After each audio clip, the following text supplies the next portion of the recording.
So, I've been on this path, trying to find an answer to a formula for a relationship because my whole life, you know, I've been in relationships, and most people would say they rather be single with the wrong rather with the wrong partner, but actually each partner teaches you something so you can improve for the next one. But like each relationship has diamonds and treasure in it, but often we miss look for it as those negative things, but those things help you to improve upon understanding yourself more better and how to actually communicate your needs and wants to your significant others. And I realize, when I was in personal development world, or still am, um, I got into it like deeply, and you hear all this, love yourself first so you can love others. Um, and if anyone who are psychologists or who are into this therapy stuff, I think we have it all wrong, right? We think that we don't need to depend on others, but that's not true. Your children depend on you. What if, let's take it for a fact that what would happen if your children, something happened to them? You would get worried and all that, and you would say, that you don't depend on them. It's like it's a dynamic relationship, right? As because there's a great book called The Happiness Hypothesis, right? That romantic relationship, right? Our lover is a transfer of, basically, when you were a kid, your primary giver is your parents, and they care for you and they love you. But that transfer into your adult romantic relationship, that means that the dynamic of a relationship is, they call it, what was it, in the happiness hypothesis, saying is mating, uh, also something about caregiving. You become the caregiver of that, uh, your the one that you are in love with, right? And you become a caregiver with each other. Now, most people don't think that. I think that love is the most powerful thing on the planet if it's harnessed, right? That it has the ability to change us as a person. It can change me, it can change a whole lot of things, but we don't see that. Because for me, I don't want to have all the success and die alone. I don't want to have success and not be loved or have love by someone that I love. Because I always want love. I don't want to exclude. It's great to be alone, like, be single for a while, right? To find yourself, to understand what you needs and whatever. But when you finally found that special someone, then you should pursue the thing that you want in life. Your heart matters, right? When you really want that, then you should go for it. Because I'd rather be loved by someone. People say, no, we should, uh, we don't need love and attention from someone, or that's too needy, or you know how all this bullshit that people put online where they say you should wait for them to text you. No, you should text them anyway because that's how you feel, right? And so, I remember a long time ago, after my relationship ended, with my uh, uh, first uh, love, right? And I realized it was a lot of caregiving in the beginning. I care for her, and it's the dynamic that, uh, when you're in a relationship, you're both uh, always caring for each other needs and bouncing back, forth, right?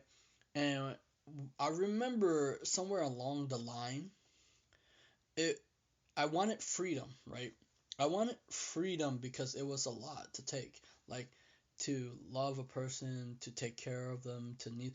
I mean, I love those moments, right? But those moments teach me something too, right? To care for a person, to really love them, right?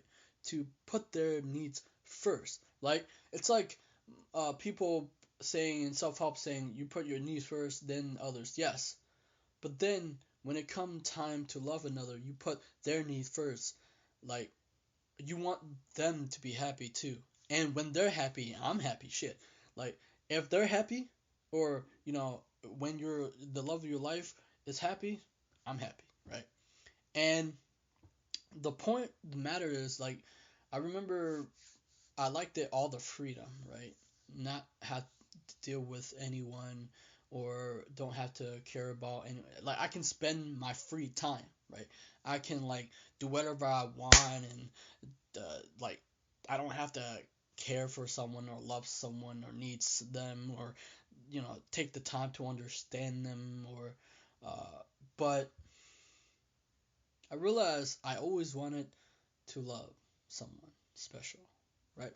And so in this book, the reason why I'm saying this is because in the book called by Barbara D. Angeles, it's a great book for men and women to understand about love.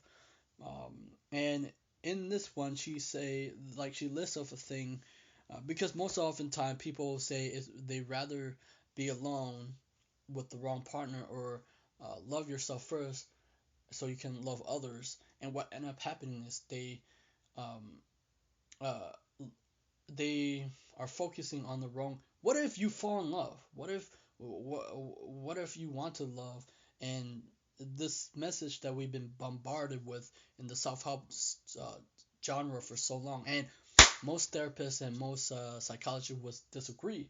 I don't care if you disagree with me or not. Like, look at all the situation that we're looking at. Like, if people want to have now, most people want to be alone. Great, be alone. I don't care, right? I don't. People was like, oh, Johnny, I think you're being too You know what? I love love. Okay, like I always love love, right? I like to write romantic letters. I like to do romantic things, right? And the thing is, in this book it said freedom not to have to answer your partner, freedom not to have to explain yourself on your behavior, freedom not to have anywhere or to do anything you don't want to do, freedom not to have to talk to your mate when you aren't in the mood to discuss anything, freedom not to have to make plans or commitments, freedom not to feel obligated to take care of your woman needs if you don't feel like it, freedom not to have to deal with your partner issues, freedom not to explain why you need so much freedom. And she said in this book, I must confess that I read this list, I felt like saying to men, you want all these freedom? Fine, then go be alone. That's right. If you don't want to have a relationship, go be alone. You can, that's what she said. You can have all the freedom you want by yourself, alright. So I'm reacting a little dramatically. But isn't it what this list amounts to? A description of being single? When you're not in a relationship, you don't have to answer to anyone or do anything you don't want to do or make plans or deal with another person's needs. But when you fall in love, you trade some of those freedom for the joy of sharing your life with another human being. It's the price you pay for the gift of love. Um, this is perplexed woman about men. You want to be loved, you want to be with us and love us and to have us love you, but you don't want to feel obligated to do anything that would take away your freedom. My answer is to this: the kind of freedom some men are terribly afraid of losing is an illusion, a freedom they never had in the first place. And then from that point on, someone else is going to react what you say or do, have expectation of you, needs you from you, project her issues onto you, and affect you with her moods, energies, and personality and desire. That's what a relationship is, letting yourself be affected by someone else. And when that time comes, when that you find that special someone, you should let yourself fall in love. I think that too many people don't let themselves fall in love. Um, so in the dynamic world of relationship, uh, adults romantic. So in this book, Love Sense, it said that adults' romantic love is a attachment bond, just like the one between mother and child. I think I said this one. As adults, we simply transfer from our primary caregiver to our lover. We are we are not created selfish. And then, for example, young professional women who are emotionally close to their partners and seek the research are more confident in their skills and more successful at reaching their career goals. It's an ironic paradox. Being dependent makes us more independent. When you're into a relationship, you're it's called interdependent. Of two or more people or things depend on each other. And I was thinking a lot about relationship. I don't understand why it's a negative thing to be dependent on other for your emotional needs or your needs that you want, because that's it's not it's not a negative thing, but I think we see it as an issue. So then whole society think that love is an issue. So what end up happening is, see, the thing is, humans thrive on love, right? That if they don't have love, they will die, or was that they said failure to thrive, right? In the book of Love Sense, right? That when the baby born, and if they don't have love or nurturing and caring, what end up happening is the baby tend to die at an early age because they don't have love, like love and affection from their parents, and they die and they don't thrive. But people who have love and caring and nurturing, they thrive to become. I think that love make you far more powerful than being alone, and all this stuff. I don't, you know, I realized, what I say, that I do value things, but the things that I value had a very emotional attachment to it, and memory, because there's this ring my friend gave me, my old friend from trade school, he gave me, and I value that because it bring up my emotions and my memories of the good time we had. Yes, I do value things. The things that I value is what matters to me, and what that association happened, the memory that I associate with and link to my brain. So when you find someone special, and you should be able to, for me, or for anyone who listening, who want that, you should be able to love, give love first, and you should be able to find ways to tell them how you feel, how you, uh, because it matters. Because at toward the end of your life, um, uh, those things matter, because you don't those the things that you didn't do, because all the things that I didn't do back in the past that I wish I have done, I wish I'd done that. I wish I tell someone that I like them, and but I didn't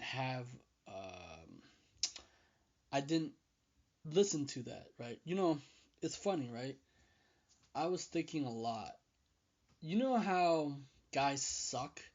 Like, usually, whether they're geek or nerds or any guys or shy guys, they suck at following their heart, or they suck at um, listening to what they want, and so they don't follow it. So that's what happened to me when I was in trade school, or in whether high school. I'd never follow that because I didn't know how to express it. I was so shy, and I was like, and I let it stop me.